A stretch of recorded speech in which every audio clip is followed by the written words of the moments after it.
प्रार्थने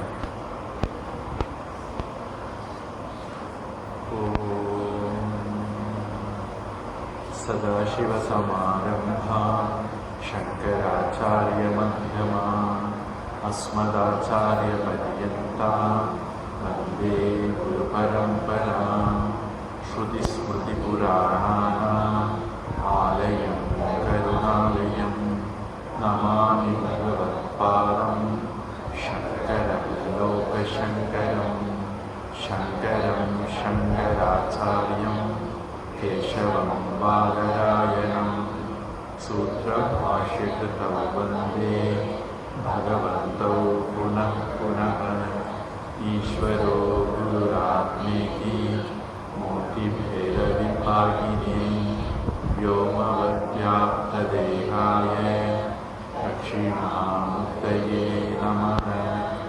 गुकारस्तु अन्धकारो वै गुकारस्तन्निवर्तकः अन्धकारनिरोधित्वा गुरुरित्यभिधीयते।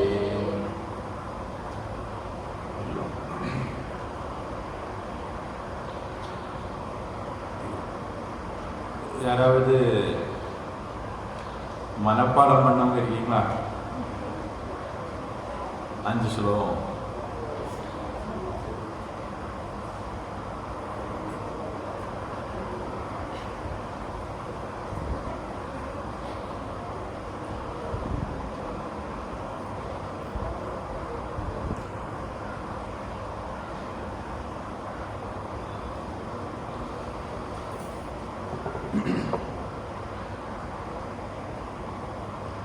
दुर्लभं त्रयं ये वेदत्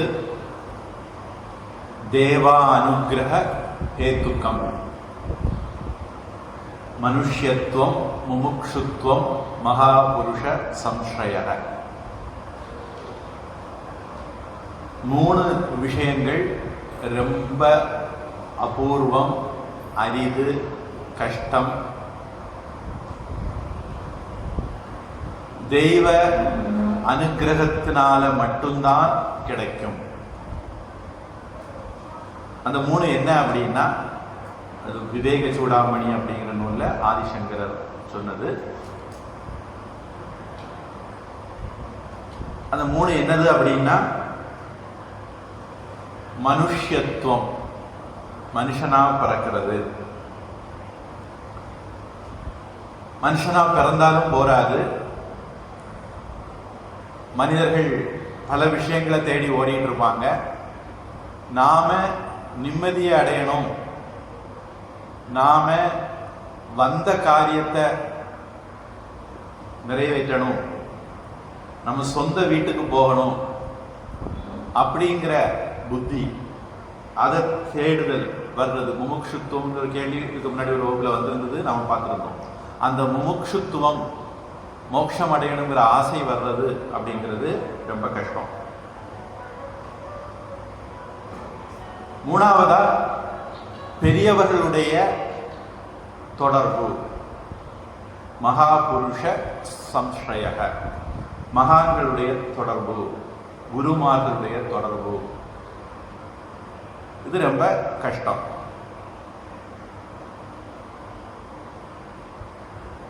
சங்க சத்சு விதீயதாம், அதுதான் நம்ம இன்னைக்கு பார்க்க எடுத்திருக்கிற விஷயம். 2வது ஸ்லோகத்துல முதல் வார்த்தை சங்க சத்சு விதீயதாம்.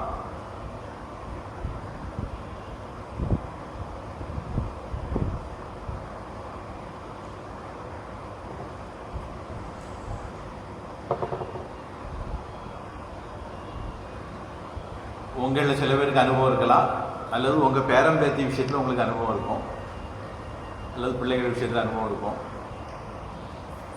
பரதநாட்டியம் படிக்க விடுவோம், மாசக்கணக்கில் வருஷக்கணக்கில் பிள்ளை படிக்கும் அப்படின்னு ஒரு நம்பிக்கையில நிறைய பேர் வியாபாரம் பண்ணிட்டு இருக்காங்க. படிக்கிறது நல்ல விஷயம்தான், ஆனா நம்மளை காப்பாத்திக்கிடலாங்கிற எண்ணத்துல நம்மளை காப்பாத்து காண்டாவை மட்டும்தான் காப்பாற்ற முடியும்.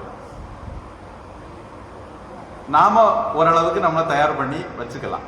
குறைஞ்சபட்சம் தெரிந்தாயிட்டு இருந்தாலும் கடி வாங்காம தப்பிக்கலாம்னு வச்சுக்கலாம். அப்போ அவங்க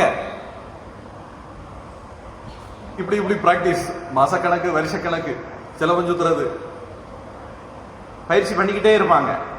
ஏன் அப்படின்னா அப்பதான் ஒரு ஆத்திர அவசரத்துக்கு டக்குன்னு கைகள்ல இப்படி வரும்.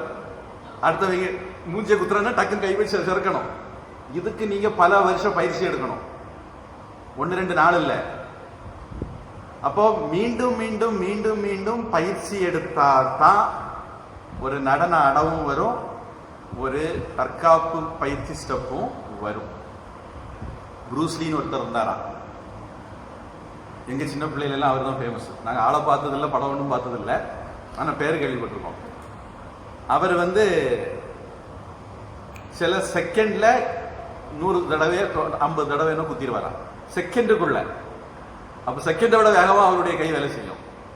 அத மாதிரி அவர்கிட்ட 2 குச்சி மாதிரி ஒரு சின்ன சங்கிலியில் இணைச்ச ஒரு கருவி இருக்கும், அதுக்கு பேர் என்னன்னு தெரியாது. அதை அவரை சுழட்டினார்னா புல்லட் அவரை தாங்காதான், ஒவ்வொரு புல்லட்டையும் அதை வச்சு தட்டிடுவாராம். அப்படியெல்லாம் அவரை பத்தி சொல்லுவாங்க. அந்த அளவுக்கு அவருக்கு பயிற்சி. இந்த பெருமையெல்லாம் அவருக்கு வரும்போது அவருக்கு 30, 40, 50 வயசு கூட இருக்கும். நம்ம எப்படின்னா, என்கிட்ட ஒரு ஆளு எனக்கு கொஞ்சம் மந்திரம் படிக்கணும் அப்படின்னு சொன்னார். அதில் இந்த சொரம், உதாத்த அனுதாத்த எல்லாம் படிக்கணும், எவ்வளோ நாள் ஆகும் அப்படின்னு. நான் சொன்னேன், மந்திரம் படிக்கணும்னா முதல்ல சம்ஸ்கிருதம் படிக்கணும், அப்புறம் சம்ஸ்கிருதம் படிச்சுக்கிட்டு அதுக்கப்புறம் தான் சொரம் எல்லாம் படிக்கணும்.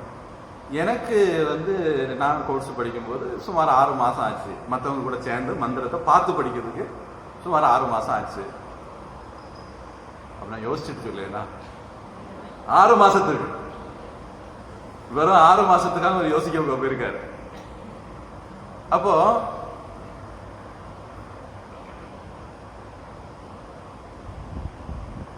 இப்படி ஒரு கதை நான் ஒரு உங்களுக்கு சொல்லியிருக்கலாம் வேற சந்தர்ப்பத்தில்.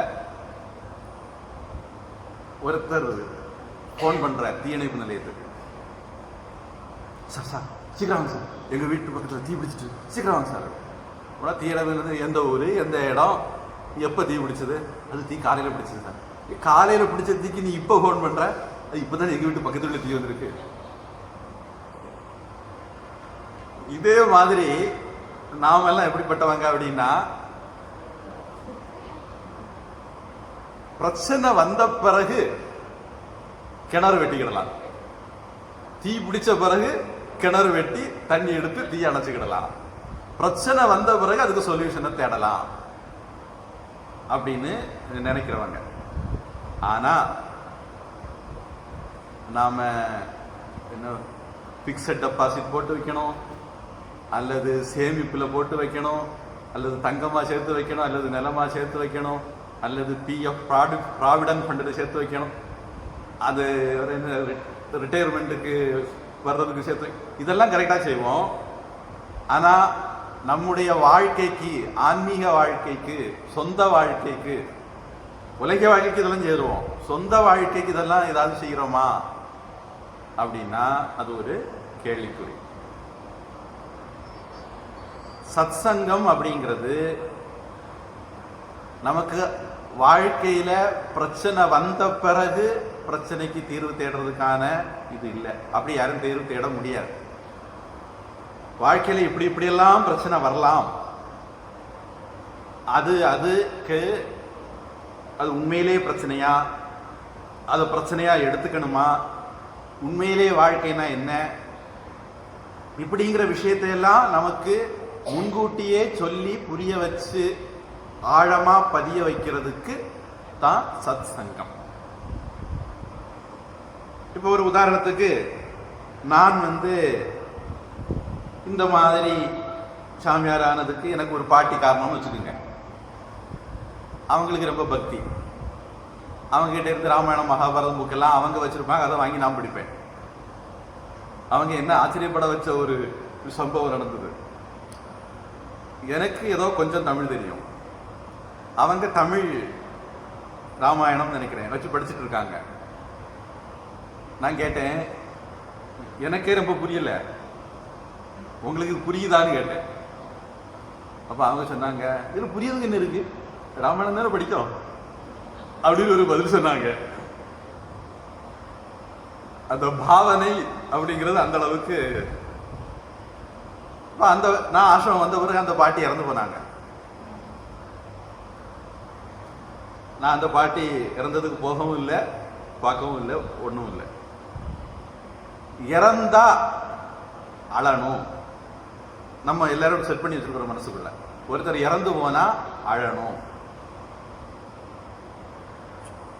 ஒரு ஜென் புத்திசம்னு சொல்லுவாங்க. நம்ம தியான் அப்படின்னு தியானம் சொல்றத புத்த மதத்துல ஜென் அப்படின்னு ஜப்பான் போய் அந்த உச்சரிப்பு மாறி நம்ம உபாசனான்னு சொல்லுவோம். அது புத்த மதத்துக்கு போறோம்னா விபாசனான்னு மாறிடும். அதே மாதிரி இந்த தியானம்ங்கிறது ஜப்பான்ல ஜென்னு மாறிடும். ஜென் புத்திசம் நிறைய கதைகள் எல்லாம் கேள்விப்பட்டிருப்பீங்க.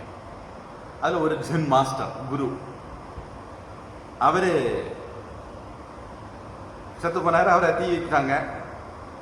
தீ வச்ச உடனே பட்டாசா வெடிச்சு புஷ்வானம், நம்ம கம்பங்கெட்டு கூட்டாலும் கூட கம்பங்கெட்டு மாதிரி அவருக்கு உடம்புல இருந்து ஒன்னா வெளியே வருது.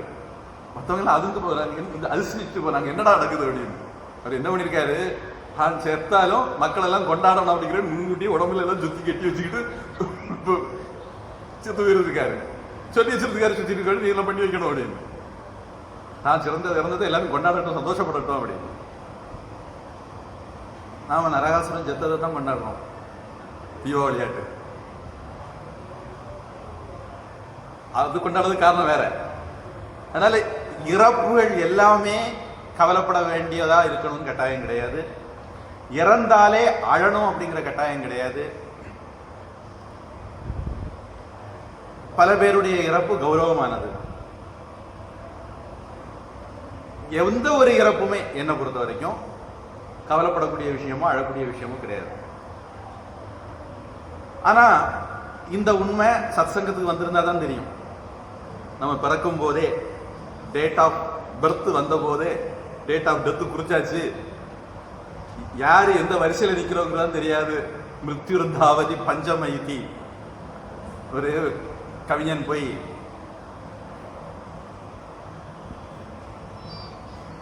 குப்தர் ஆட்சி காலம் நினைக்கிறேன், ஆரியப்பட்டர், வராகமீரர், இந்த மாதிரி சரகர சுசுரதெல்லாம் வாழ்ந்த காலத்துல ஒரு கவிஞர் போய் சொன்னானா, பட்டி இறந்து போயிட்டான், பாரதி இறந்து போயிட்டான், இப்படி பபா பிபி இப்படி வரிசையா கவிஞர்கள் பேர் சொல்லி எல்லாரும் போயிட்டாங்க. ராஜா நீ எப்ப போறேன்னு தெரியாது அப்படிங்கிற மாதிரி ராஜா தவி பாடினானா. அந்த கவிஞர் பா பா பிபின்னு வரிசையில பாடினாரு. ஆனா தைத்திரிய உபநிஷத்துல அப்படியெல்லாம் கிடையாது. எவனுக்கு அவன் மிருத்யு தாவதி பஞ்சமைதி. அவன் 1 வயசு, அடுத்தது 100 வயசு, அடுத்தது 18 வயசு அப்படின்னு குதிப்பான். அவனுக்கு வரிசக்கிரமம் எல்லாம் கிடையாது. 1975 பிறந்தாலும் முதல்ல எடுப்போம், 1976 பிறந்தாலும் அடுத்தது எடுப்போம், 1977 பிறந்தாலும் அதெல்லாம் அவனுக்கு கிடையாது. அவன் இஷ்டத்துக்கு வருவான், கொண்டு போவான். இந்த மாதிரி விஷயங்கள் எல்லாம் நமக்கு முன்கூட்டியே சத் சங்கத்துல கேட்டு வச்சிருந்தால் அப்போதான் இறப்பு அப்படிங்கிறது இந்த உடலுக்கு ஒரு சுபாவம். பிறந்தது இறக்கும். ஜாதஸ்யஹி த்ருவோ மிருத்யுஹு த்ருவம் ஜென்ம மிருதஸ்ய. பிறக்கும் போதே இறப்பு உறுதி ஆயிட்டது, இறந்த போதே பிறப்பு உறுதி ஆயிட்டது ஞானம் இல்லாதவளா இருந்தா. அதனால இதுல நம்ம துக்கப்படுறதுக்கு எதுவும் இல்லை. அப்படி இல்லாம நாம ஆத்ம சாந்தி பிரார்த்தனைன்னு சொல்லிக்கிட்டு இப்ப 8வது அத்தியாயத்தை படிச்சோம், இல்ல 2வது அத்தியாயத்துல ஆத்மாவை பத்தி உள்ளதெல்லாம் படிச்சோம் அப்படின்னா நமக்கு எந்த மாற்றங்களையும் ஏற்படுத்தாது, திடுதுப்புன்னு மாற்றங்கள் ஏற்படாது. அப்ப முன்கூட்டியே நாம அப்போதைக்கு இப்போதே சொல்லி வைத்தேன் அப்படின்னு ஆண்டவன் நாமத்தை எப்போதும் சொல்லி வைக்கணுங்கிறது சொல்லுவாங்க. அது மாதிரி நாம முன்கூட்டியே இந்த மாதிரி விஷயங்களை கேட்டு வச்சிருந்தால் அப்போதான் அது ஆத்திர அவசரத்துக்கு கை கொடுக்கும். உடுக்கை இழந்தவன் கை போல அங்கே இடுக்கண் களைவதான் நட்பு. அது மாதிரி ஆபத்து காலத்துல ஞானம் தத்துவம் நமக்கு கை கொடுக்கும். அதனால நம்ம கிணறு பிரச்சனைக்கு பிறகு வெட்டக்கூடாது. இப்ப இங்க இருக்கிறதுல இன்னைக்கு ஏதோ 1-2 கூட இருக்கு. இல்லாட்டா 40-45 வயசுக்கு கீழே உள்ளவங்க எத்தனை அப்படின்னு கை தூக்க சொன்னா அநேகமா ஒரு கையும் வராது. இன்னைக்கு சத் சங்கம்னா என்ன ஆகி போச்சுன்னா காடு வா வாங்குது, வீடு போகுதுங்கிற ஆட்களுக்கு உள்ளது. நாம நம்ம குழந்தைகளை கூட்டிட்டு வர்றதில்ல, நம்ம பேரம்பேத்திகளை கூட்டிட்டு வர்றதில்ல, அவங்களுக்கெல்லாம் இதெல்லாம் தேவையில்லை அப்படிங்கிறது மாதிரி நாம நினைக்கிறோம். நாம நினைக்கிறோமோ இல்லையோ உலகம் அப்படி போயிட்டு இருக்கு. சொல்ல போனா நாம வர்றதை விட ரொம்ப முக்கியம் அடுத்தடுத்த தலைமுறைகள் வர்றது. ஏன்னா நாம எல்லாம் புண்ணியம் செய்தவங்க, ஒரு நல்ல தலைமுறையில பிறந்தோம். அதனால அப்பா அம்மா சொன்னா கேட்டோம், பெரியவங்க சொன்னா கேட்டோம், ஊர்ல இருக்கிற அத்தனை பேருக்கு பயப்படணும். எவன் வேணாலும் ரோட்ல போகும்போது மங்கா பறிக்க அப்படின்னு சொன்னா வீட்டுக்கு ஓடி வந்துடணும். ஏன்னா யாரு வேணாலும் நம்மளை கட்டுப்படுத்தலாம். அந்த சுதந்திரத்தை அந்த காலம் கொடுத்து வச்சிருந்தது. இன்னைக்கு வாத்தியாரே கூட பிள்ளை அடிக்க முடியாது. என் பிள்ளைய நீ எப்படி அடிக்க போகலாம் அப்படிங்கிற ஒரு தலைமுறைக்கு வந்துட்டோம். அப்ப இன்னைக்குள்ள தலைமுறைக்கு கூடுதலாக நல்ல விஷயங்கள் போய் சேர்றது எல்லாம் தேவை இருக்கு. அதனால சத் சங்கம் அப்படிங்கிறது வரப்போகக்கூடிய தலைமுறைக்கு ரொம்ப தேவை. இதைத்தான் உத்தமர்த்தம் உறவு வேண்டும் அப்படின்னு சொல்லி வள்ளலார் சுவாமிகள் பாடினார். பொதுவா சத்சங்கத்துல பல வெரைட்டி இருக்கு. நான் முக்கியத்துவம் கொடுக்க போற வெரைட்டி வந்து பஞ்சமகா யஜ்ஞம்னு ஒன்று பார்த்தோம். ஞாபகம் இருக்கா? அதுல முதல் யஜ்ஞம் என்ன சொன்னேன் ஞாபகம் இருக்கா? முதல் யஜ்ஞம் ரிஷி யஜ்ஞம். நான் ரிஷி யஜ்ஞம் தான் முதல்ல சொல்லுவேன். அதுதான் முதல் அப்படிங்கிற கணக்குனால. ரிஷி யஜ்ஞம்னா என்னது? நாம சாஸ்திரங்களை படிக்கிறது. வேதோ நித்தியம் அதிகீயதாம், சாஸ்திரங்களை படிக்கிறது. இப்ப எங்க சாஸ்திரங்கள் சொல்லிக் கொடுக்கப்படுதோ அந்த இடம்தான் தலை சிறந்த சத் சங்கம். சத் சங்கத்துல பல வெரைட்டி இருக்கு. பூஜை பண்ற இடங்கள் இருக்கும், ஹோமம் பண்ற இடங்கள் இருக்கும், அல்லது கதா காலக்ஷேபம் பண்ற இடங்கள் இருக்கும். இப்படி பல இடங்கள் இருந்தாலும் சாஸ்திரங்களை சொல்லிக் கொடுக்கக்கூடிய சத் சங்கம் எதுவோ அதுதான் தலை சிறந்த சத் சங்கம் சொல்லுவேன். நம்ம எல்லாரும் பிறக்கும் போது கடனோட பிறக்கிறோமா? நான் வந்து சொல்ற கடன் கொள்ளக்காரர்களான முதல் மந்திரிகள் வாங்கி வைக்கிற கடனை சொல்லல. தேவ ரிணம், பித்ரு ரிணம், ரிஷி ரிணம் அப்படின்னு 3 ரிணங்கள் நமக்கு உண்டுன்னும், இந்த 3 நிவர்த்தி பண்றதுக்கு 3 வழிகளும் சாஸ்திரங்கள் சொல்லியிருக்கு. அதுல ரிஷி ரிணம் முனிவர் கடன் கேள்வியாலும் அப்படின்னு திருக்குறள் பரிமேலழகர் சொல்றாரு. முனிவர்களுக்கு நாம பட்ட கடன் எப்படி தீர்க்கும்னா அவருடைய சாஸ்திரங்களை நாம படிக்கிறது மூலமாக தீரும். அது சத் சங்கத்துல நடக்கும். எப்படி நமக்கு ஒரு மேனுவல்,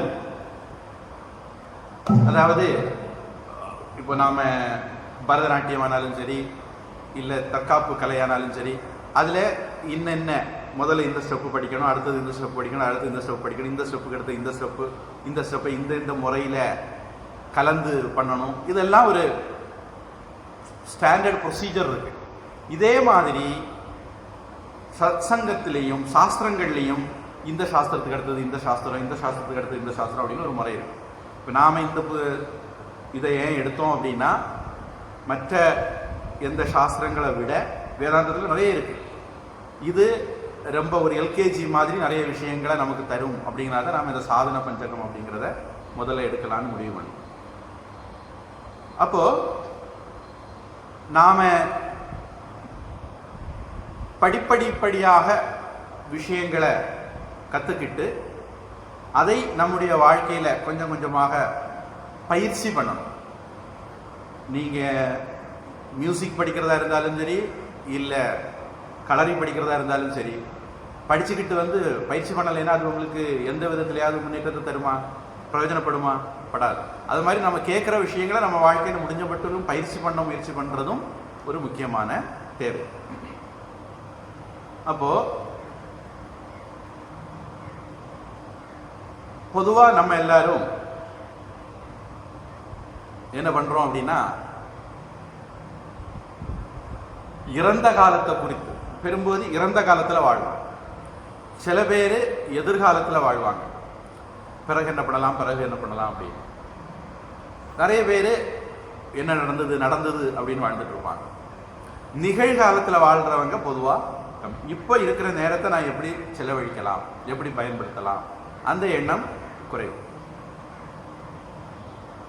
இதுல இப்போ நான் 50 வருஷமா என்னென்ன நடந்தது அப்படின்னு நான் யோசிச்சுட்டு இருந்தேன்னா, எனக்கு இன்னும் ஒரு 50-70 வருஷம் இருக்கும். 120 ஒரு மனுஷனுக்கு ஆயுசு ஜோசியப்படி. எல்லா கிரகமும் ஒரு வட்டம் அடிக்கணும்னா 120 வருஷம் ஆகும். இல்ல வேதம் சொன்னபடி எடுத்துக்கிட்டா கூட சதாயுவை புருஷா 100 வயசு இருக்கணும். 120க்கு மேல இது வரைக்கும் யாரும் இருந்தாலும் நான் கேள்விப்படல. சீனால எல்லாம் கிட்டத்தட்ட 117-18 எல்லாம் கேள்விப்பட்டிருக்கேன். 120க்கு மேல நான் கேள்விப்படல. எப்படியானாலும் ஜோசி எப்படி 120 இல்ல சாதாரண கணக்குப்படி 100 வயசு அப்படின்னு நம்ம சொல்றோம். இன்னும் 50 வருஷம் எனக்கு இருக்க போகுது.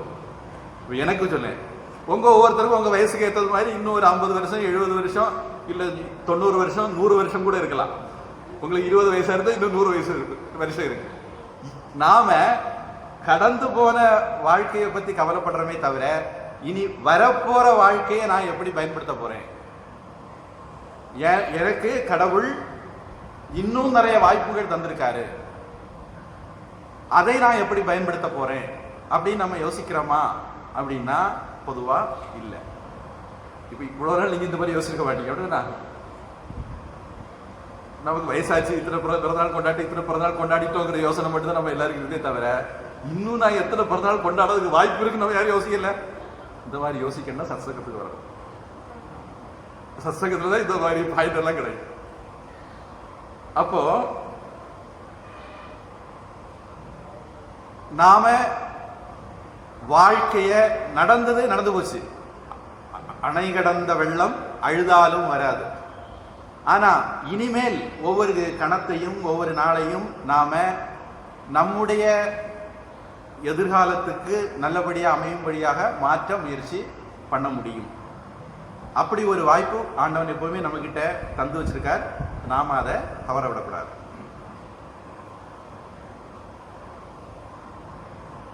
அப்புறம் நாம இந்த உலகத்துல வந்துட்டோம். சைவ சித்தாந்தம் மாதிரி இதெல்லாம் சொல்லுது, நமக்கு இந்த உடம்பெல்லாம் எதுக்கு தந்திருக்குன்னா கடவுளை அடையிறதுக்கு, கடவுளை தெரிஞ்சுக்கிறதுக்கு தந்திருக்கு அப்படின்னு சொல்றாங்க. ஆனா நாம என்ன நினைக்கிறோம், பொதுவா உலகம் என்ன நினைக்குது அப்படின்னா, நாம இந்த உலகத்துக்கு வந்தது இந்த உலகத்தை அனுபவிக்கிறதுக்காக வேண்டி. விவேகானந்த சுவாமிகிட்ட இங்கர்சால்னு ஒரு அமெரிக்க தத்துவ ஞானி சொன்னாரா, சாமியாரா இருக்காரு, உங்களுக்கு எல்லாம் இந்த உலகத்தை அனுபவிக்கவே தெரியல, எங்களை பார்த்தீங்கன்னா நாங்க தான் இந்த உலகத்தை அனுபவிச்சுட்டு இருக்கோம் அப்படின்னாரா. அப்ப விவேகானந்த சாமி சொன்னாரா, நீங்க என்ன நினைக்கிறீங்கன்னா உங்களுக்கு ஆயுசு கம்மின்னு நினைக்கிறீங்க. இந்த ஜென்மத்துக்கு அடுத்தது இன்னொரு ஜென்மம் இருக்கா இல்லையான்னு உங்களுக்கு தெரிய மாட்டேங்குது. அதனால எவ்வளவு அனுபவிக்க முடியுமோ அதை இப்பவே அனுபவிக்கணும், ஒரு அறக்க பறக்க அனுபவிச்சுட்டு இருக்கீங்க. நாங்க அப்படி இல்லை. ஆத்மா நித்தியமானது, பல ஜென்மங்கள் வரும், அதனால எது வேணாலும் சாவகாசமா அனுபவிச்சுக்கலாம் அப்படின்னு நாங்க நினைச்சுக்கிட்டு நாங்க ரொம்ப கூலா அனுபவிச்சுட்டு இருக்கிறோம். அதான் உங்களுக்கு உள்ள வித்தியாசம் அப்படின்னாரா. அப்போ நாம இந்த உலகத்துல வந்தது நாம யாருன்னு கண்டுபிடிக்கிறதுக்கு, நம்முடைய தெய்வீக ஸ்வரூபத்தை அறியறதுக்கு. அதுக்கு இந்த உலகத்தை நாம ஒரு கருவியா பயன்படுத்தணும். அதுக்கு கடவுள் நிறைய முறைகளை ஏற்படுத்தி வச்சிருக்காரு. ஆனா நாம என்ன பண்றோம் அப்படின்னா, மண்டைக்காட்டு கூட பார்க்க போற ஆளு, முட்டாய் கடை, பலூன் கடை, இதுலேயே நேரம் போயிருது. கோவில் கர்ப்பகிரகத்துக்கு போக முடியல. இதே மாதிரி இந்த உலகத்துக்கு வந்துகிட்டு இந்த உலகத்தை நமக்கு படியா பயன்படுத்தி மேல போக வேண்டிய நாம படிகள்லயே தங்கிடுறோம், மேல போகிறது இல்லை. இது நடக்காம இருக்கணும் அப்படின்னா அதுக்கும் நமக்கு ஒரு ஆள், இதெல்லாம் ஓர்மப்படுத்துறதுக்கு ஒரு ஆள் வேணும். நம்ம இங்க இதுக்காக வந்திருக்கோம், இதுல வரக்கூடிய வழியில எது வருதோ அதை அனுபவிச்சுக்கலாம், ஒன்றும் பிரச்சனை இல்லை, அதுக்கு எந்த ஒரு தோஷமும் இல்லை. ஆனா நாம புத்திசாலி என்ன பண்ணுவாங்க, மண்டைக்காட்டில் வாங்க வேண்டியது வாங்குவாங்க, கிழக்கு ஊத்தாம்பட்டி எல்லாம் வாங்குவாங்க, அப்படியே கோவில் வரைக்கும் கூட போயிடுவாங்க. அத மாதிரி நாம வழியில எதை எதை கண்டு கழிக்கணுமோ அதை கண்டு கழிச்சுக்கிட்டே அப்படியே பகவான் கிட்டையும் போயிடணும். இது நமக்கு ஞாபகப்படுத்துறதுக்கும் சத் சங்கம் அப்படிங்கிறது தேவை. பொதுவா இந்த சத் சங்கத்துல நிறைய பேரு என்ன பண்ணுவாங்க அப்படின்னா, இது கொஞ்சம் நான் ஓவரா சொல்லுறது மாதிரி இருக்கும், இருந்தாலும் நான் சொல்ல வர்றது புரியணும்னா இப்படி சொல்லணுங்கிறதால சொல்லேன். நமக்கு ஒரு சத்குரு வேணும். இந்த சத்குருவை இனி கோயம்புத்தூர்ல போய் தான் பார்க்க முடியும் அப்படின்னு கேட்கக்கூடாது. சத்குரு அப்படின்னா உயிரோட இருக்கிறவர். நான் சொல்ற அர்த்தம் உயிரோட இருக்கிறவர், நம்ம வாழுற காலத்திலேயே வாழ்றவர். நம்ம அவரை போய் பார்க்க முடியணும், நம்ம அவர்கிட்ட போய் பேச முடியணும். அப்படிப்பட்ட ஒரு குரு நமக்கு வேணும். சத் சங்கம் அப்படிங்கிறதுல அதுவும் ஒரு அர்த்தம் அடக்கம். ஏன் அப்படின்னா, உயிரோட இல்லாத ஒரு ஆளா இருந்தா, பொதுவாக நம்ம எல்லாருக்கும் பழக்கம் தான், கோவில்ல போய் முட்டுறது. அவரு நீங்க சொல்றத கேட்கிறாரா கேட்கலையா, பதிலுக்கு அவரு பதில் ஒன்றும் சொல்ல மாட்டாரு, அவர் நீங்க சொல்றதை நிறைவேற்றுவாரா மாட்டாரா ஒன்றும் தெரியாது. கோவில்ல போய் நம்ம குறைகளை இறக்கி வச்சிடறோம். இதுல நிறைய பேர் இதனால அங்கிருந்து ரெஸ்பான்ஸ் வராது, அதனால நிறைய பேர் கோவிலுக்கு போறது இல்லை, அங்க போய் சொல்றது இல்லை. ஏதாவது பதில் வந்தா தானே கொள்ளலாம். இன்னும் சில பேர் அதனால தான் அங்கேயே போறாங்க, ஏன்னா என்ன வேணாம்னு சொல்லலாம், திருப்பி பதில் வராது அப்படிங்கிற நம்பிக்கை. அப்போ நமக்கு இந்த காலத்துக்கு ஏற்றது மாதிரி மாறி அமைந்திருக்கக்கூடிய கால சூழலுக்கு ஏற்றது மாதிரி சாஸ்திரங்களை மொழிபெயர்த்து சொல்லக்கூடிய ஒரு ஆள் வேணும். அப்போ நம்முடைய குரு சத்குருவா இருக்கணும், சத்தகுருவா இருக்கக்கூடாது, உயிரோடு இருக்கணும். அப்படி இருந்தால்தான் நமக்கு பலன் அதிகம். நமக்கு ராமர் கிருஷ்ணர் எல்லாரும் நமக்கு ஒரு இன்ஸ்பிரேஷனா இருப்பாங்க, அவர்கள் நமக்கு ஒரு மோட்டிவேஷனா இருப்பாங்க, அதுக்கு அவர்கள் பயன்படுவாங்க. ஆனாலும் நமக்கு உயிருள்ள ஒரு குருவும் நமக்கு வச்சிருக்கணும் அப்படிங்கிறதும் இந்த சத் சங்கத்துல ஒரு முக்கியமான விஷயமா நான் நினைக்கிறேன்.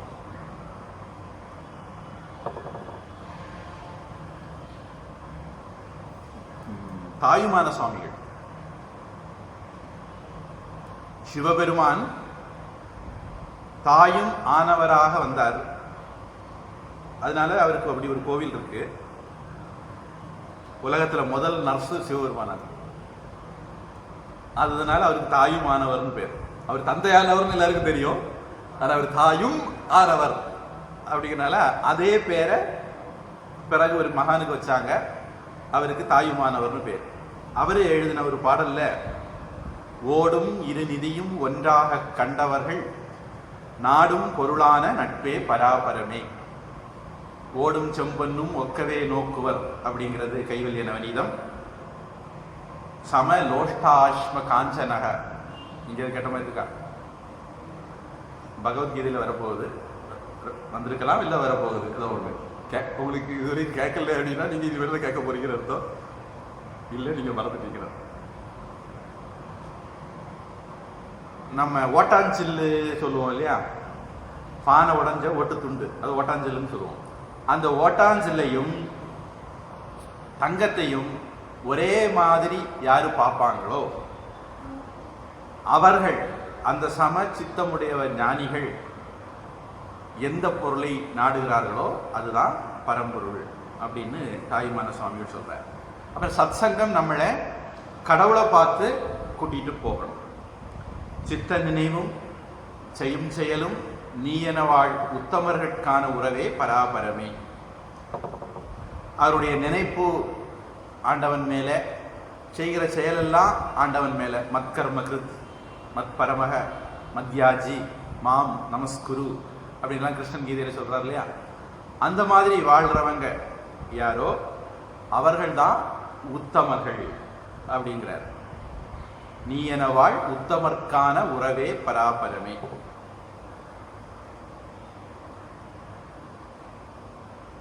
சத் சங்கம் பெரியவர்கள் உத்தமர்கள் யாரு அப்படிங்கிறத வள்ளலார் சுவாமிகள் சொல்றாரு. ஒருமையுடன் நினது திருமலரடி நினைக்கின்ற உத்தமர்தம் உறவு வேண்டும். எப்பொழுதும் உன்னையே நினைத்து கொண்டிருப்பவர்கள் யாரோ அந்த உத்தமர்களுடைய உறவு எனக்கு வேண்டும். இதுதான் சத் சங்கம் அப்படின்னு நம்ம இதில் சொல்லியிருக்கோம். உள்ளொன்று வைத்து புறமொன்று பேசுவார் உறவு கலவாமை வேண்டும். பெருமை பெறும் நினது புகழ் பேச வேண்டும், பொய்மை பேசாது இருக்க வேண்டும். பெருநெறி பிடித்து ஒழுக வேண்டும், மதமான பேய் பிடியாது இருக்க வேண்டும். மருவு பெண்ணாசையை மறக்கவே வேண்டும், உனை மறவாது இருக்க வேண்டும். மதி வேண்டும், நின் கருணை நிதி வேண்டும், நோயற்ற வாழ்வுதான் வாழ வேண்டும் அப்படின்னு முருகப்பெருமான் கிட்ட தர்மமிகு நான் கட் பண்ணி விட்டுறலாம்னு நினைச்சேன். அப்புறம் பார்த்தேன் திராவிட மாடலும் அதை தான் பண்ணுது. ஓதாமல் ஒரு நாளும் இருக்க வேண்டாம், ஒருவரையும் கொல்லாங்கு சொல்ல வேண்டாம், மாதாவை ஒரு நாளும் மறக்க வேண்டாம், வஞ்சனைகள் செய்வாரோடு இறங்க வேண்டாம். அதுக்கு ஒரு கடைசி 2 லைன் கட் ஆயிடும். அது மாதிரி என்ன திராவிட நல் திருநாடும் அந்த பாட்டுன்னு தொடக்கம் நீராடும் கடல் ஒடுத்த நிலமடந்தை கெழிலும். அதுலேயும் இடையிடையே வரியெல்லாம் கட்டாயிடும். அந்த திராவிட மாடலில் நம்மளும் போக வேண்டாம் அப்படிங்கிற நிச்சயம் படிச்சிடுறது. தருமமிகு சென்னையில் கந்த கோட்டத்துள் வளர் தலமோங்கு கந்த வேளே கண்முகத் துய்யமணி உண்முகச் சைவமணி சண்முகத் தெய்வமணியே அப்படின்னு முருகனை பார்த்து, கந்த கோட்டத்து முருகனை பார்த்து அவர் பாடுறார்.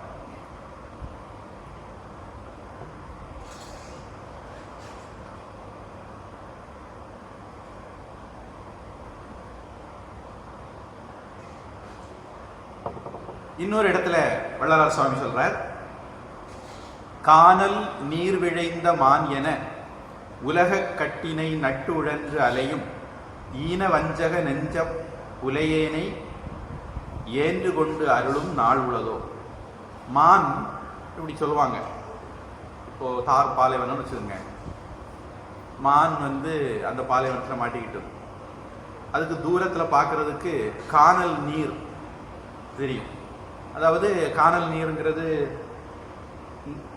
உங்களுக்கெல்லாம் தெரிஞ்சிருக்குன்னு நினைக்கிறேன். இனிமேல் வரக்கூடிய பிள்ளைகளுக்கு தெரியாதா இருக்கும். நம்ம பழைய காலத்தில் ரோட்டில் நடந்து போகும்போது மத்தியான நேரத்தில் தண்ணி கிடக்கிறது மாதிரி ஒரு தோற்றம் வரும்.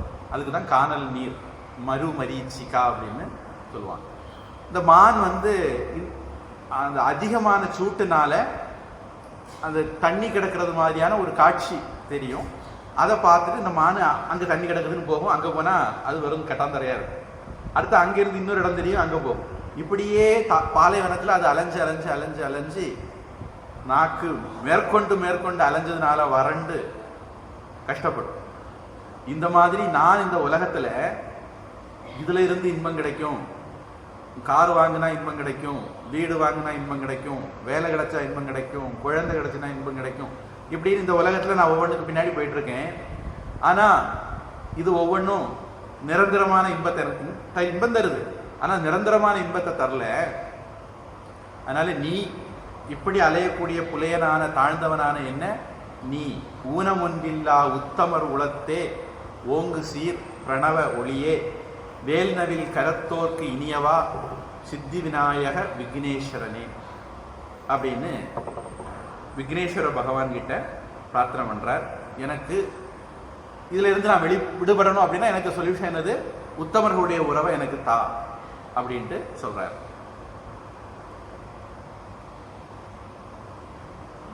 விவேக சூடாமணியில பஞ்சகோவிந்தத்திலையும் ஒருவேளை வந்திருக்குமான்னு எனக்கு தெரியல. நான் பாட்டு சொல்றேன், பஞ்சகோவிந்தத்துல வந்திருந்தா நீங்க சொல்லுங்க. சத் சங்கத்வே நிசங்கத்துவம் பகவந்திலையும் வருது, விவேக சூடாமணியிலையும் வருதுன்னு நான் நினைக்கிறேன். நாம சத் சங்கத்தினால நமக்கு நிசங்கம் வருது.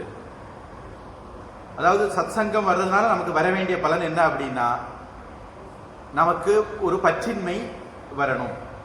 நம்ம சுற்றி உலகத்தில் என்ன வேணாலும் நடக்கலாம், எதுவும் நம்முடைய மனசை பாதிக்காம இருக்கணும்.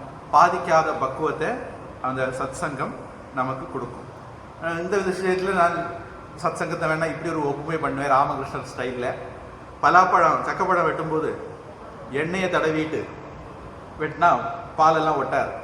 அது மாதிரி நீங்கள் சத்சங்கத்துக்கு வந்து, சத்சங்கம்னு ஆண்டைக்கு இருக்கு ஆவணிக்கு இருக்கு இல்லை, இனி அடுத்த சத்சங்கம் என்ன நடக்குன்னு தெரியாது. அப்படி இல்லை,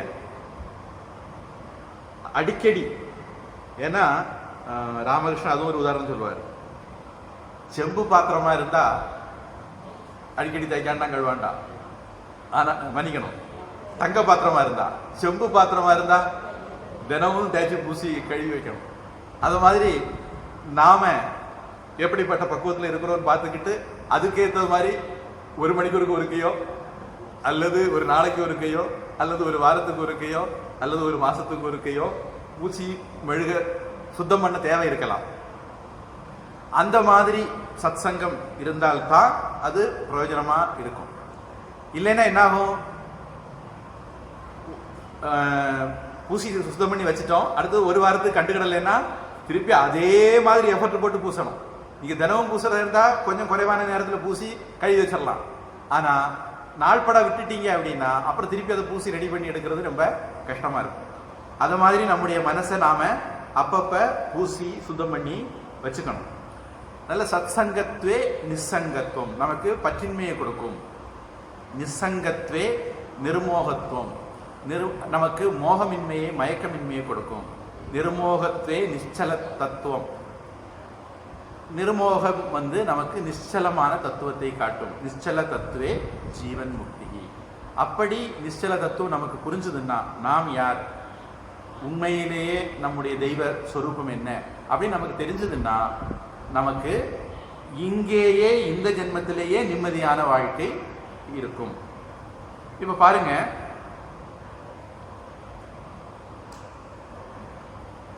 நம்ம ஒவ்வொருத்தருக்கும் கவலைகள், வருத்தங்கள், சங்கடங்கள் எப்ப வருது? நாம தொடர்புள்ள ஒரு விஷயத்துல ஏதாவது நடக்கும். டெய்லி ஒவ்வொரு செகண்டுக்கும் கோடிக்கணக்கான பேர் உலகத்தில் செத்துட்டு இருக்காங்க.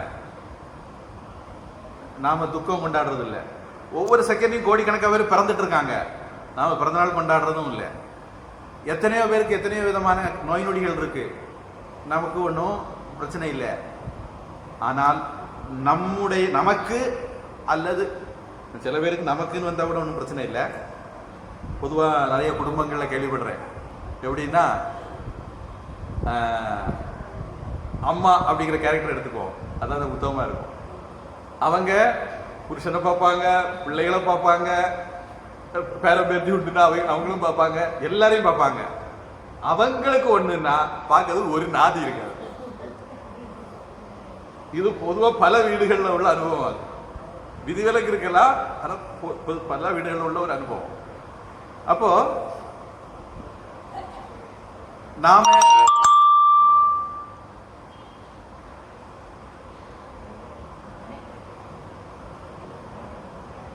நமக்கு பற்றுதல் தொடர்பு எங்க இருக்குன்னு நம்ம நினைக்கிறோமோ அந்த இடங்கள்ல தான், அந்த இடத்துல இருந்து தான் நமக்கு துக்கம் வரும். அதனால வள்ளுவர் சொன்னாரு, யாதனின் யாதனின் நீங்கியான். எது எதுல இருந்தெல்லாம் துன்பம் வருதோ அதனின் அதனின் இளன். அது அதுல இருந்து நீ நீங்கினா உனக்கு துன்பம் வராது. கிருஷ்ணர் இதே கீதையில சொல்ற, யதோ யதோ நிச்சரதி மனச்சஞ்சலம் அஸ்திரம் ததஸ்ததோ நியம்ய ஏதத்து ஆத்மன்யேவ வசம் நயே. எது எதுல இருந்தெல்லாம் விலகி போகிறதுனால, தேடி போகிறதுனால உனக்கு நிம்மதியின்மை வருதோ அதுல இருந்தெல்லாம் அதை பிடிச்சு இழுத்துட்டு வந்து ஆத்மாவிட்ட தெய்வ ஸ்வரூபத்துக்கிட்ட நீ செலுத்து. அப்போ உனக்கு பிரச்சனை வராது அப்படின்னு. சரி, இது உடனே நடக்குமா அப்படின்னா அவ்வளவு உடனே ஒன்றும் நடக்காது. ஷனை ஷனை உபரமே, மெதுவா மெதுவா இதை செய்யணும். அப்போ நீங்க தொடர்ந்து பயிற்சியில இருக்கணும். இதுல நமக்கு முன்ஜென்மத்து வினை, முன்ஜென்மத்து பயிற்சி அனுசரிச்சு திருஞான சம்பந்தர்னா 3 வயசுல அதுக்கு கைவர பெற்றோம். சுந்தரமூர்த்தினா 16 வயசுல கைவர பெற்றோம். மாணிக்க வாசகர்னா 32 வயசுல அல்லது 36 வயசுல கைவர பெற்றோம். இவரு திருநாவுக்கரசு சுவாமிகளா இருந்தா 52 54 வயசு ஆகும். அப்போ நாம எங்க விட்டுட்டு இந்த பிறவியை எடுத்தோம் நமக்கு தெரியாது. அதனால நாம நம்முடைய வேலை, நாம நம்முடைய பயிற்சியில சாதனையில தொடர்ந்து இருக்கிறது, அது நமக்கு எப்போ பலன் தரும் அப்படின்னு நமக்கு தெரியாது. இப்போ நானே கூட ஒரு விஷயத்த சொல்லுவேன், ஒரு நாள் ஒரு உதாரணத்தில் சொல்லுவேன், உங்களுக்கு புரியாமல் இருக்கலாம். இன்னொரு நாள் இன்னொரு உதாரணத்தில் சொல்லுவேன், உங்களுக்கு புரியாமல் இருக்கலாம். வேற ஒரு நாள் வேற ஒரு உதாரணத்தில் அன்னைக்கு புரிஞ்சிடலாம். விஷயம் ஒன்று தான். ஆனால் நமக்கு ஒரு நேரம் வரணும், அந்த நேரத்தில் சொல்லக்கூடிய ஆள் நமக்கு புரிகிற மாதிரி சொல்லணும், அதெல்லாம் கிளிக் ஆகணும். அப்போதான் அது வேலைக்கு ஆகும். அப்போ சத்சங்கம் நமக்கு நிஸ்ஸங்கத்தை கொடுக்கும். ஏன்னா எது எதில் நமக்கு பற்று இருக்குதோ அதில் இருந்து தான் நமக்கு துன்பம் வருதுங்கிறதுனால, அந்த பற்றுதல் இன்மை நமக்கு உருவாச்சுது, வைராக்கியம் உருவாச்சுது அப்படின்னா அந்த துன்பம் நமக்கு ஒன்றும் செய்யாது. இதில் ஒரு முக்கியமான விஷயம், நாம துன்பப்படாமல் இருக்கிறது அப்படிங்கிறது வேற, எரும மாடு மாதிரி இருக்கிறதுங்கிறது வேற. அடுத்தவங்களுக்கு கஷ்டம் இருக்கு, அந்த கஷ்டத்துல நாம போய் பங்கெடுக்கிறோம், அவங்களுக்கு ஆறுதலா இருக்கிறோம், அவங்களுக்கு ஒத்தாசையா இருக்கிறோம். அதெல்லாம் கூடாது நான் சொல்ல வரல. நான் சொல்ல வந்தது, நம்முடைய மனசுல இது உலக நியதி, இது உலக இயற்கை, இதை நாம கடந்து போகணும் அப்படிங்கிற தெளிவோட அவர்களுக்கு ஆறுதலா இருக்கிறது அப்படிங்கிறது தான் சொல்ல வந்தேன். அப்படி இல்லாம கீதையிலே கிருஷ்ணன் சொல்லுவார், ந புத்தி பேதம் ஜனயேத் அஜ்ஞானாம் கர்ம சங்கினாம். உலகத்துல யாருக்கு பக்குவம் இருக்குதோ அவங்கிட்ட போய் பக்குவமா பேசலாம். யாரு சத்சங்கத்துக்கே வந்ததில்லை, யாருக்கு இது ஒன்றும் தெரியாது, அவங்கிட்ட போய் ஆத்மா நிலையானது, புருஷன் போனா என்ன அப்படின்னு பேச ஆரம்பிச்சிடக்கூடாது. ஏன்னா அந்த ஆள் அதுக்குள்ள பக்குவத்துல இல்லை. அந்த பக்குவத்துல இருக்கிறவங்க அவங்க பக்குவம் என்னமோ அந்த பக்குவத்துல நாம பேசிட்டு வந்துடணும். நம்ம பக்குவம் நம்மளோட, அவங்க பக்குவத்துக்கு அவங்க கிட்ட நாம விவகாரம் வச்சுக்கணும். அதுதான் புத்திசாலித்தனம். அதனால ந புத்தி பேதம் ஜனையே தஜ்ஞானாம் கர்ம சங்கினாம் ந அவாப்தவ்யம் அனவாப்தவ்யம் த்ரிஷு லோகேஷு கிஞ்சன. எனக்கு இந்த உலகத்தில் அடைய வேண்டியதோ அடைய வேண்டாதோ எதுவும் கிடையாது. ஆனா நான் வேலை செய்யறேன். ஏன் அப்படின்னா, கிருஷ்ணனே சும்மா தானே இருந்தான், கிருஷ்ணனே கடமையை செய்யலையே இப்படி சொல்லி கொஞ்சம் கிளம்பி வந்துருவாரு கொஞ்சம் பேர். இது எப்பதான் ஒரு வாய்ப்பு கிடைக்கும், ராமர் ஒழிச்சிருந்தார கொண்டாரு அப்படின்னு சொல்ல லூசுகள் கிளம்பி வந்திருக்கலாத மாதிரி. இப்படிப்பட்ட லூசுகள் உலகத்துல இருக்கும் தெரிஞ்சுதான் அந்த காலத்திலேயே வால்மீகி கம்பரெல்லாம் தெளிவா எழுதி வச்சுட்டாங்க. எந்த வாலி செத்தானோ அவனே, ஐயா சாமி நீதான் இந்த தர்மவான், நீ செய்ததுதான் சரி, அதனால என் பிள்ளைய அவன் பொண்டாட்டிட்ட ஒப்படைக்கல, தம்பி கிட்ட ஒப்படைக்கல, மந்திரிமார்ட்ட ஒப்படைக்கல. எவன் இவனை கொன்னான்னு முதல்ல வருத்தப்பட்டானோ பிறகு அந்த வருத்தம் இவனுக்கு தெளிஞ்சு உண்மையை உள்ள இருந்த கெட்ட ரத்தம் வெளியே போன ஒரு நல்ல புத்தி வரும்ல. நம்ம மகாபாரதத்தில் பார்க்குறோம், பீஷ்மர் அம்பு படுக்கையில் கிடந்துக்கிட்டு ரொம்ப தத்துவ உபதேசம் எல்லாம் பண்ணிட்டு இருந்தாரு. இது உண்மையிலே நடந்ததில்லை எனக்கு தெரியாது. நான் கேட்க சொராசி இருக்குன்னா இந்த கதையை சொல்லுவேன். நான் இன்னும் மகாபாரதத்தில் கிராஸ் வெரிஃபிகேஷன் பண்ணல. திரௌபதி சிரிச்சாளா, சிரிச்ச உடனே பீஷ்மர் கேட்டாரு, ஏன் பேத்தி சிரிக்க அப்படின்னு. அதில் அவர் சொன்னாலாம், இல்லை இப்பெல்லாம் ரொம்ப ஞானமாக தான் பேசுவீங்க, அன்னைக்கு நான் சேலை உரியும் போது வந்து கலர்னானே, அன்னைக்கு இந்த ஞானம் எல்லாம் எங்கே போச்சு அப்படின்னு. அதில் அவர் சொன்னாரா, அது இந்த படுவாவிக்கு சோத்தை உப்பையும் தின்னு எனக்கு ரத்தம் எல்லாம் கெட்டு போயிருந்தது. இப்போ அர்ஜுனன் போட்ட அம்புல எல்லா அசுத்த ரத்தம் வெளியே போயிட்டுது, இப்போ பியூர் ரத்தம் வருது, அதனால புத்தியும் தெளிவாக வேலை செய்யுது அப்படின்னாரா. அதனால வாலிக்கும் பிறகு புத்தி தெளிவாக வேலை செய்த போது அவனுடைய பையனை அங்கதனை ராமர் கையில ஒப்படைச்சுக்கிட்டு போனான். தன்னுடைய பையனை ராமர் கையில ஒப்படைக்கணும்னா அவன் ராமரை பத்தி எவ்வளவு உயர்ந்த அபிப்பிராயம் வச்சிருந்திருப்பான். இனி சொல்லப்போனா அவனுடைய கடைசி வார்த்தைகள், அவன் பிறந்திலிருந்து என்ன வேணாலும் பேசியிருக்கலாம், கடைசியா சாகும் போது என்ன பேசினான், மரண வாக்குமூலம் தானே கோர்ட்ல செல்லுபடி ஆகும். அந்த விவரம் கெட்ட பொறுக்கி வைரமுத்துக்கு அது தெரியாது. மரண வாக்கில் மூலம் தாட்டா முக்கியம், அதுக்கு முன்னாடி பேசுறதுலாம் முக்கியம் இல்லைன்னு தெரியாது. அவன் சட்டத்தை அரையும் குறைவா படிச்சுக்கிட்டு நம்மகிட்ட கதை அடிச்சுட்டு இருக்கான். மரண வாக்கு மூலம் அவன் டையிங் டெக்ளரேஷன் என்ன சொன்னான்? ராமா, நீ உத்தமன், நீ செய்தால் தப்பாகாது, நீ தப்பு செய்வியா? நீ அப்படிப்பட்ட குலத்திலேயே பிறந்திருக்க, நான் தான் புத்தி கெட்டு போய் இப்படி ஒன்றை பேசிட்டேன் அப்படின்னு சொன்னான். அதனால ராமர் எப்படி தர்மவான் அப்படிங்கிறது வாரி வாயாலேயே சொல்லப்பட்டதுங்கிறத கம்பரும் பதிவு பண்றார், வால்மீகியும் பதிவு பண்றார். அது போற போக்கில் சொன்னேன். அப்போ நமக்கு பற்றுதல் அப்படிங்கிறது இருந்தால் அந்த பற்றுதல் நமக்கு துன்பத்தை கொடுக்குங்கிறதுனால, பற்றுதலிருந்து நாம விலகிறது முக்தியை கொடுக்குங்கிறதுனால சத்சங்கத்வே நிசங்கத்துவம், நிசங்கத்வே நிர்மோகத்துவம் அப்படின்னு சங்கரர் பாடுறார். அப்ப நாம ஆராய்ச்சி பார்க்க பண்ண வேண்டிய இன்னொரு விஷயம், நமக்கு எதுல இருந்து துன்பம் வருதோ அதுல எல்லாம் நாம பற்றுதல் வச்சிருக்கிறோம் அப்படின்னு நாம புரிஞ்சுக்கலாம். இந்த பற்றுதல் இன்மை அப்படிங்கிறது இன்னொரு கஷ்டப்படுற ஆளை போய் துன்பத்துல குத்து காட்டுறது இல்லை. நம்ம ஞானம் நம்மளோட, அவர் ஞானம் அவர் அளவுல.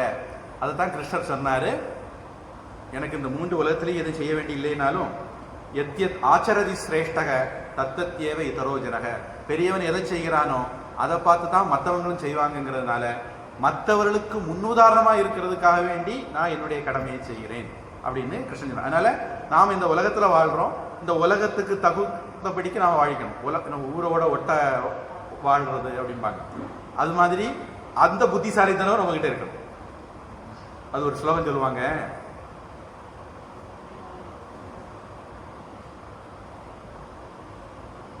கிரியா அத்வைதம் சதா குறியாத்,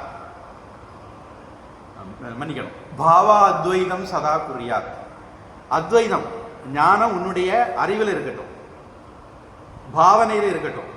கிரியா அத்வைதம் ந கருகிச்சித்து, உன்னுடைய செயல் அத்வைதம் வரப்படாது. உலகத்துல வாழ்ற, உலகத்துல தோற்றங்கள் பலதாக தோற்றங்கள் இருக்கு, உறவு முறைகள் இருக்கு, பக்கத்து வீட்டுக்காரன், எதிர் வீட்டுக்காரன், மேல் வீட்டுக்காரன், இப்படி எல்லாம் இருக்கு. பொருட்கள் வேற வேற, உயிர் உள்ளது உயிர் இல்லாதது இருக்கு. இப்படி எல்லா வேறுபாடுகளும் வியாபகாரிய சத்தியத்துல இருக்கு. அப்போ செயல்ல உனக்கு அத்வைதம் வரக்கூடாது. கிரியா அத்வைதம் ந கருகிச்சித்து, செய்யக்கூடாது. பாவா அத்வைதம், பாவனையில அத்வைதம் இருக்கலாம். ராமகிருஷ்ணன் சொல்லுவார், நீ முந்தியில அத்வைதத்தை முடிஞ்சு வச்சுக்கோ அப்படின்னு. விவகாரத்துல கரெக்டா இரு, அத்வைதம் முந்தியில இருக்கட்டும், அப்பப்ப தொட்டு பார்த்துக்கோ, ஞாபகம் வச்சுக்கோ அப்படின்னு. அது மாதிரி ந அத்வைதம், அத்வைதம் த்ரிஷு லோகேஷு, அத்வைதம் 3 உலகத்திலையும் கூட நீ வச்சுக்கலாம். ந அத்வைதம் குருநாசக, குருகிட்ட போய் அத்வைதத்தை பேசாது, இருந்தாலும் ஒண்ணுதான் அப்படின்னு பேச ஆரம்பிச்சிடாத அப்படின்ட்டு பிராக்டிக்கல் வேதாந்தா அப்படிங்கிறதையும் பெரியவங்க சொல்லித்தான் வச்சிருக்காங்க. விவேகானந்த சாமி அண்ணாட்ட அந்த வார்த்தையை பயன்படுத்தினார், பிராக்டிக்கல் வேதாந்தா. பிராக்டிக்கல் வேதாந்தானா என்ன? கஷ்டப்படுறவங்களுக்கு உதவி பண்றது, நோய் நொடியில் இருக்கிறவங்க கஷ்டப்படுறது, தரித்திர தேவோ பவ, துக்கி தேவோ பவ, மூர்க்க தேவோ பவ அப்படின்னு விவேகானந்த சாமினார். வேதம் சொல்லிச்சது மாத்ரு தேவோபவ, பித்ரு தேவோபவ அப்படின்னா வேதம் சொல்லிச்சது. அதை மனசுல வச்சுக்கிட்டு விவேகானந்த சாமி புதுசா சேர்த்தாரு, மூர்க்க தேவோபவ, தரித்திர தேவோபவ, துக்கி தேவோபவ அப்படின்னு சேர்த்தாரு. இப்படி மற்றவர்கள் கிட்ட இறைவனை கண்டு அவர்களுக்கு நம்மாலான உதவிகளை, தொண்டுகளை, உதவிங்கிற வார்த்தை கூட விவேகானந்த சாமி ராமகிருஷ்ணன் பிடிக்காது, தொண்டுகளை நாம செய்தோம் அப்படின்னா அது நாம விராட் ஸ்வரூபமா இருக்கக்கூடிய கடவுளுக்கு செய்யக்கூடிய பூஜை. இப்போ கிருஷ்ணனுக்கு பூஜைனா இங்க பண்றதுதான் இல்லை, அங்க இருக்கிற ஒரு ஆளுக்கு கூட நாம் செய்யலாம். அவருக்கு நான் தொண்டு செய்தேன் அப்படின்னா அதுவும் கிருஷ்ணனுக்கு செய்கிற பூஜை தான். கிருஷ்ணன்னா புல்லாங்குழல் மயிர்பீலியோட மட்டும்தான் இருக்கணும்னு இல்லை, அவர் எந்த ரூபத்துல வேணாலும் இருப்பார். அதனால எல்லா ரூபத்திலையும் நாம கிருஷ்ணனாக பார்த்து தொண்டு செய்ய முடியும். ஒரு மகான் மகாபக்த விஜயத்தில் வரக்கூடியவர், பேரு கொஞ்சம் டக்கு ஞாபகம் வரல, கோரக்நாதர் அல்லது ஏக்க அப்படிங்கிற மாதிரி பேர் வரும். பேர் வர முக்கியம் இல்லை, நமக்கு விஷயம் தான் முக்கியம். ரொம்ப ஏழ்மை. அவரு ரொட்டி தட்டிட்டு இருந்தார். அப்போ திடீர்னு ஒரு நாய் வந்து அதுல 2 ரொட்டியை கவிட்டு போயிட்டு, உடனே இவரு நெய் கிண்ணத்தை எடுத்துக்கிட்டு அந்த ரொட்டிக்கு நாய்க்கு பின்னாடியே ஓடாரு.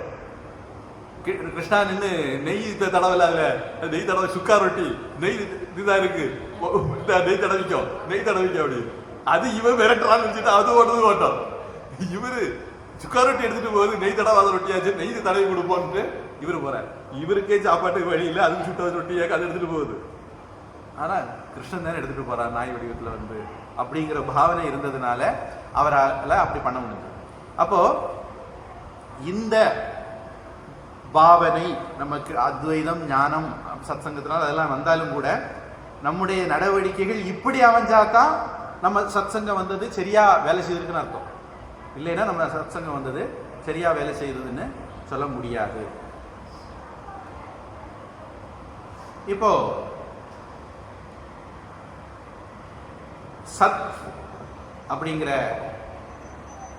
வார்த்தை, சாது அப்படிங்கிற வார்த்தை, இதை பத்தி எல்லாம் கூட கொஞ்சம் பார்க்கலாம் அப்படின்னு நினைக்கிறேன்.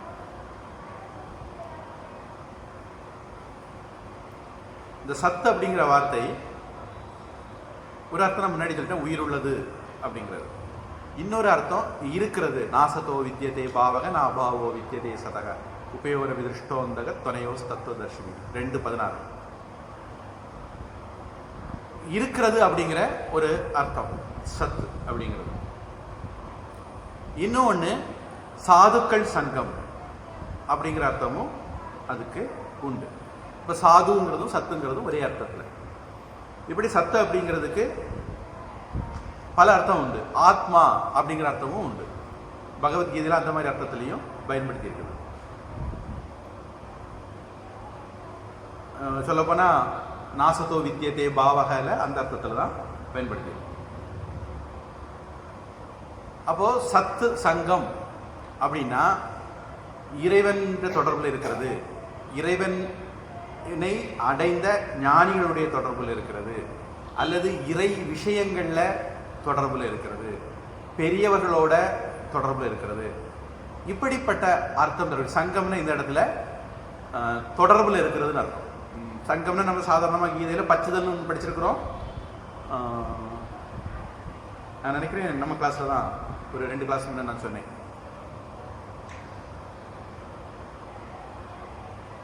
அரதிர் ஜன சம்சதிகி 13வது அத்தியாயத்திலிருந்து ஒரு 20 குணங்கள் சொல்லும்போது அரதிர் ஜன சம்சதிகின்னு ஒரு விஷயம் சொன்னேன். அதில் என்னன்னா ஜனக்கூட்டத்தில் வெறுப்பு அப்படின்னு சொல்லும்போது நான் சொன்னேன், கடவுள் சிந்தனையிலிருந்து நம்மளை வெளியே கொண்டு போறவங்க, நம்முடைய நிம்மதியை குலைக்கிறவங்க, நம்மளே இழிவான விஷயங்களை தள்ளுறவங்க, இவங்கள்ட்ட இருந்து தான் விலகி இருக்கணுமே தவிர சத்சங்கத்திலிருந்து விலகி இருக்கக்கூடாது அப்படின்னு அன்னைக்கு சொல்லியிருந்தேன். இங்க வந்து சத்சங்கம் அப்படிங்கிறது நம்மளை ஆன்மீகத்தில் ஒருபடி மேலே ஏற்றணும், நம்முடைய பக்குவத்தை கூட்டணும், நமக்கு மற்றவர்கள் மத்தியில் ஒரு மரியாதையை ஏற்படுத்தணும், நமக்கு மற்றவர்கள் மத்தியில் ஒரு மற்றவர்கள் மேல நமக்கு ஒரு மரியாதை ஏற்படுத்தணும், மற்றவர்களுக்கு நம்ம மேல மரியாதை வரணும், நமக்கும் மற்றவர்கள் மேல மரியாதை வரணும். இப்படியெல்லாம் எது நம்மளை செய்யுதோ அதுதான் சத்சங்கம் அப்படின்னு நாம சொல்லலாம். சாத அப்படிங்கிற ஒரு வார்த்தை சம்ஸ்கிருதத்தில் இருக்கு, அதுக்கு சம்சித்தௌ அப்படின்ட்டு பேர், பொருள். அதாவது வெற்றி சாதிக்கிறதுன்னு நம்ம சொல்றோம். அவன் சாதிச்சிட்டான், சாதனை பண்ணிட்டான், அந்த அர்த்தத்தில் யார் வெற்றி அடைந்தவர்களோ அவர்கள் சாதித்தவர்கள். அதுதான் நம்ம தமிழ்ல சித்தர்கள்னு ஒரு வார்த்தை பயன்படுத்துறோம். சித்தர்கள் அப்படின்னாலும் ஜெயிச்சவங்க, அடைஞ்சவங்க அப்படிங்கிறது தான் அந்த வார்த்தைக்கும் அர்த்தம். இப்ப சாது தன்மைனா என்ன? கொஞ்சம்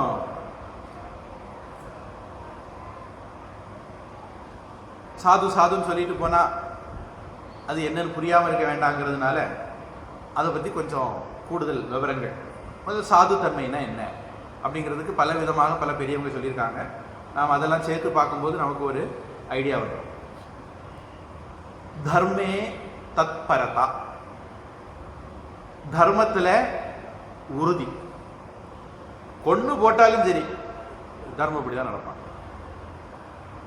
ராமன மாதிரி, யுதிஷ்டிரர் மாதிரி.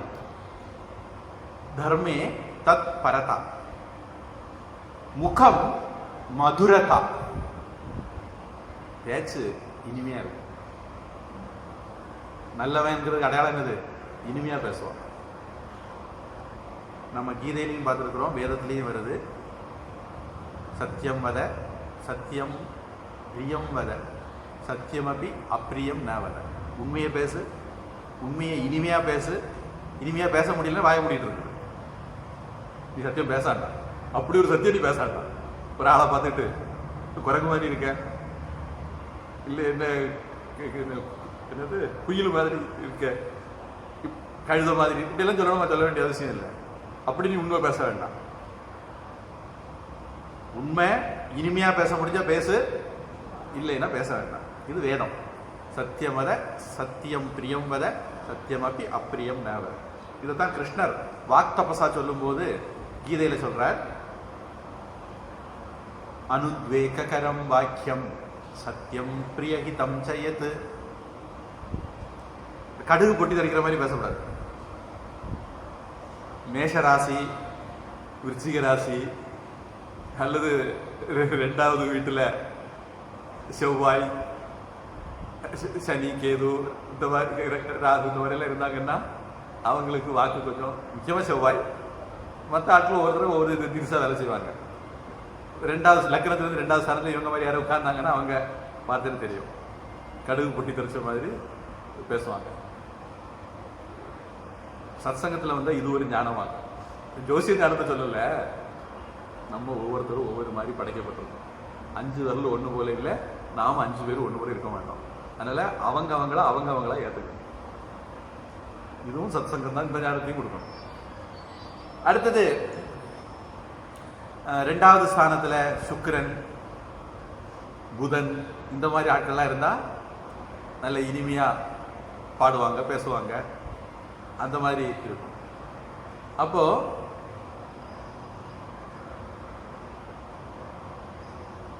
கிருஷ்ணன் சொல்றாரு அனுத்வேகரம் வாக்கியம், பொட்டி தெரிச்சு பேசக்கூடாது. அடுத்தது சத்தியம், உண்மையா இருக்கணும். அடுத்தது பிரியம், இனிமையா இருக்கணும். அடுத்தது சரி நான் எடுத்தறிஞ்சு பேசல, உண்மையை தான் பேசுறேன், இனிமையா பேசுறேன், நீ பேசுறதுனால ஏதாவது பிரயோஜனம் உண்டா அப்படின்னு பாரு. பிரயோஜனம் இல்லாட்டா பேசாது. ஹிதம், ஹிதம்னா நன்மை. நீ பேசுற விஷயத்தினால அடுத்த ஆளுக்கு ஒரு நன்மை உண்டா?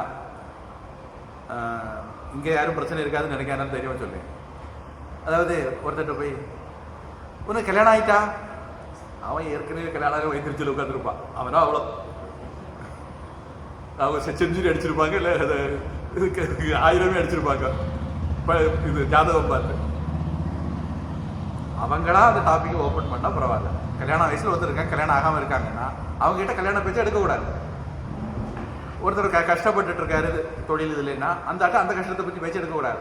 அதை தவிர வேற எது வேணாலும் பேசலாம். அதை விட்டுக்கிட்டு இன்னும் பிள்ளை பிறக்கலையா, ஏற்கனவே மக்கள் தொகை பார்த்தாதா, இவங்களுக்கு பிள்ளை பிறக்காத முக்கியமான பிரச்சனையா, இந்த மாதிரி பேச்சுக்கள் நாம ரொம்ப கவனமா இருக்கணும். நம்ம ஏதோ நமக்கு மனசுல எந்த கெட்ட எண்ணமும் கிடையாது. ஏதாவது கண்டவுடன் விசாரிக்கணுமே, அதுக்காக நம்ம விசாரிப்போம். ஆனா அது அவங்க மனசுல சைக்காலஜியில என்ன பாதிப்பை ஏற்படுத்தும் அப்படிங்கிறது நமக்கு தெரியாது. அதனால நாம மற்றவங்கள்ட்ட பேசும்போது நாம் பேசுறதுனால அந்த ஆளுக்கோ எனக்கோ ஏதாவது நன்மை உண்டா அப்படின்னு நாம யோசிக்கணும். அப்படி நன்மை இருந்தால் நாம பேசணும், இல்லைன்னா அந்த விஷயத்தை பேச வேண்டாம்.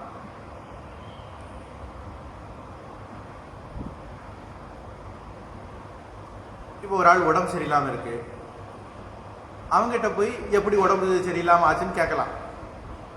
உங்களுக்கு அந்த உடம்பு சரியில்லை என்னென்ன பண்ணுதுன்னு எல்லாம் கேட்டுக்கலாம். அப்போ நமக்கு தெரியும் நமக்கு இப்படி எல்லாம் பண்ணுனா இடது கை இப்படி வலிச்சது பார்த்துக்கோ, அதுக்கப்புறம் தான் டாக்டர் ப்ராப்ளம் வந்தது. அப்போ நமக்கு இந்த கை இப்படி வலிச்சதுன்னா உடனே டாக்டர்கிட்ட போயிடணும் அப்படி தெரிஞ்சுக்கிட்டதுக்கு பிரயோஜனப்படும். அந்த மாதிரி பேசலாமே தவிர மற்றபடி நம்மளால ஏதாவது உதவி பண்ண முடியும்னா பண்ணணும். நம்ம பேசக்கூடிய வார்த்தைகள் நம்ம கெட்ட எண்ணத்தில் பேசலைனாலும் கூட எதிராளி என்ன மனநிலையில் இருக்கான்னு சொல்ல முடியாது, எப்படி ஏற்றுக்கிற மனநிலையில் இருக்காங்கன்னு சொல்ல முடியாது. அவங்க சத்சங்கெல்லாம் வரல, உலகிலே உலகிறவங்கன்னா அவங்களுக்கு அதெல்லாம் ஒரு பெரிய பிரச்சனையாக இருக்கும். அவங்ககிட்ட அந்த மாதிரி டாப்பிக்கை நாம் பேசக்கூடாது. இது முகத்தில் வார்த்தைகளில் இனிமையாக இருக்கிறது அப்படிங்கிறதுக்கு அர்த்தம். இப்போ ஏதாவது கேள்வி, இது முடியலை லிஸ்ட்டு, ஏதாவது கேள்வி இருந்தால் கேட்கலாம், இல்லைன்னா இந்த லிஸ்ட் அடுத்த தடவை பார்க்கலாம்.